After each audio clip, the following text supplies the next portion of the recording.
Hi Gemini, and welcome to your November 2016 tarot reading. I'm Celtic Gaia Tarot, and welcome to my channel. And yeah, you've got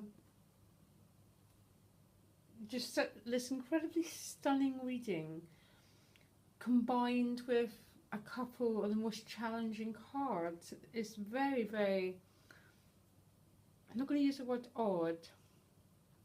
It's that there's just, you know, it's just quite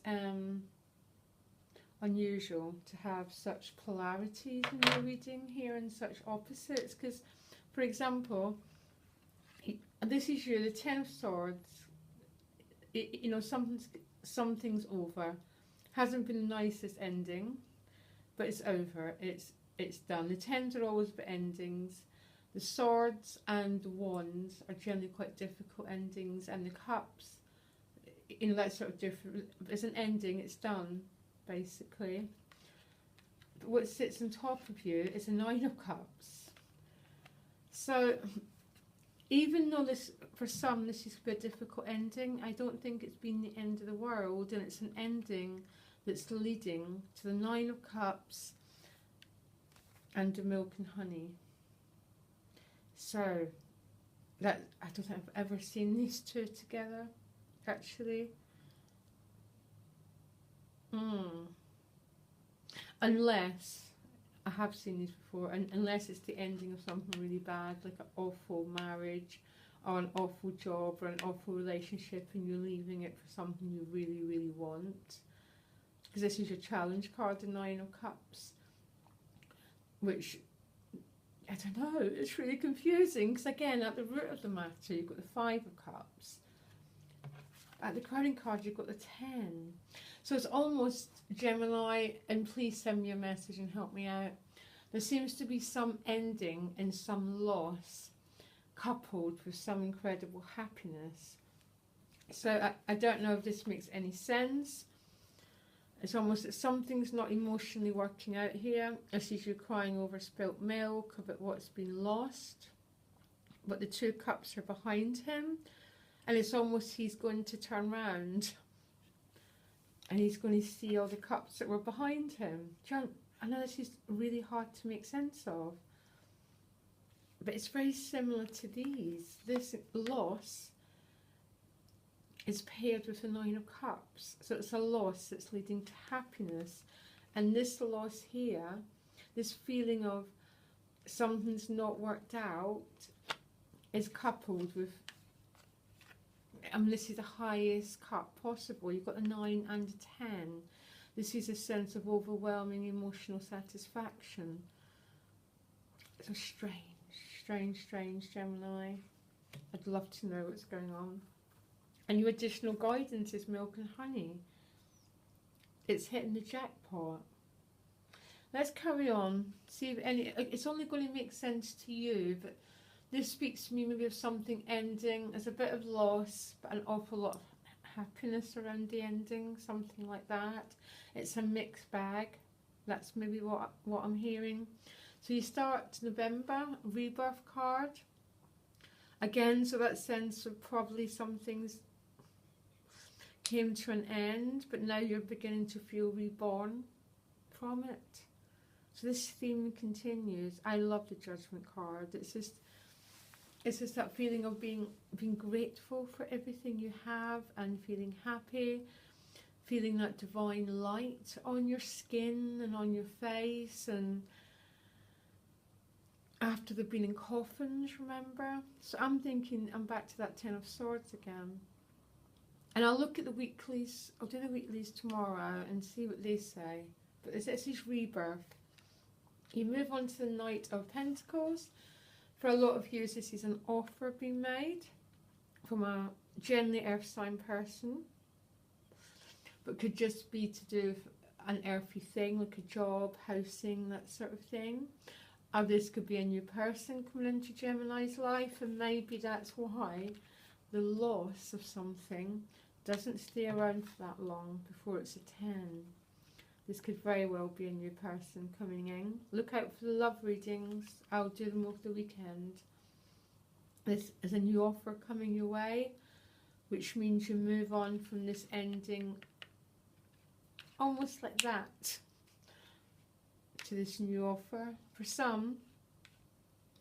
But some people are seeing you as quite defensive, Gemini. So maybe there's some wounds that aren't fully healed yet and they still need a little bit of time. You see he's got a bandage on his head. There's maybe that tiny bit of feeling of, oh my gosh, what more? It's maybe a sense of needing a little bit of rest here, Gemini. But yeah, you're a bit guarded, basically. I always see this as a post-traumatic stress disorder card. When he goes back into life and that sort of sense, oh my gosh, no, give me a break, is this happening again? But I don't know, it's what it means to you. So people are perceiving you as a little bit guarded. That's okay, no wonder. There's been an ending for a lot of you, or a disappointment. And even though it's not like, even though there's a lot of good coming in, it's still there. It's still real. And in your environment, there's a sharing here. This is mutuality, a sharing with someone. This card is out of your control, which means, you know, you sort of don't get to control the timing when you have the exchange of energy with the person. But it's there, and I love this card. I mean, sometimes it can be giving and sharing wealth. Sometimes it's just that really good, honest communication with someone. When you are two equals. I hate the picture on this card, but I love this deck. So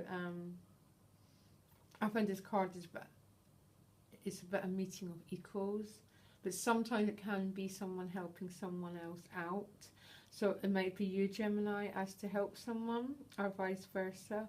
Or it could just be you sharing with an equal at work, at home, somewhere you spend a lot of time. Your hopes and fears is the Seven of Swords. Loads of meanings. Well, people call it the Thief card, but I'm not sure, because I always think, well, maybe he's taken back what was his. There's no absolute to any tarot card. And it's also, this card represents his thoughts, his thoughts stealing his peace of mind. And that easily could be that. And I could represent that with that, couldn't I? Couldn't you? If you are crying, not crying, but if you're upset about what's been lost, we really need to feel what we have to feel, but not stay there too long. So maybe your thoughts of the past, Gemini, are robbing you of this Nine of Cups, the Ten of Cups, the Judgment, the Six of Discs, and this Knight. And it's essential to feel your feelings. It's essential for our mental health. But maybe what it's saying is, don't stay there too long. Don't stay in this defensive position too long. I don't think you will.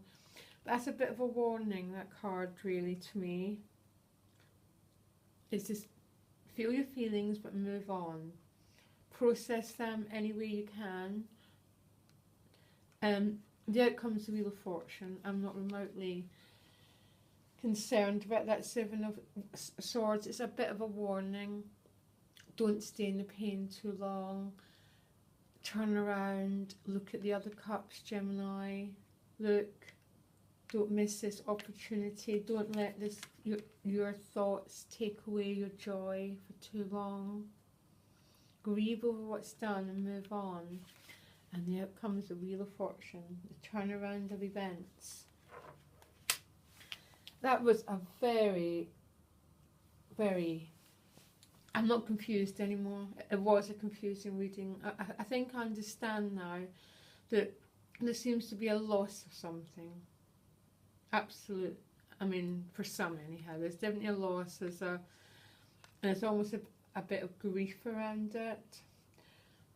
But there's something really big coming in at the same time. But you're not fully caught up with your good, Gemini, with this Nine of Cups is your challenge. And I think that's why you're a bit defensive and people are seeing you as a bit defensive. But we're guarded for a reason,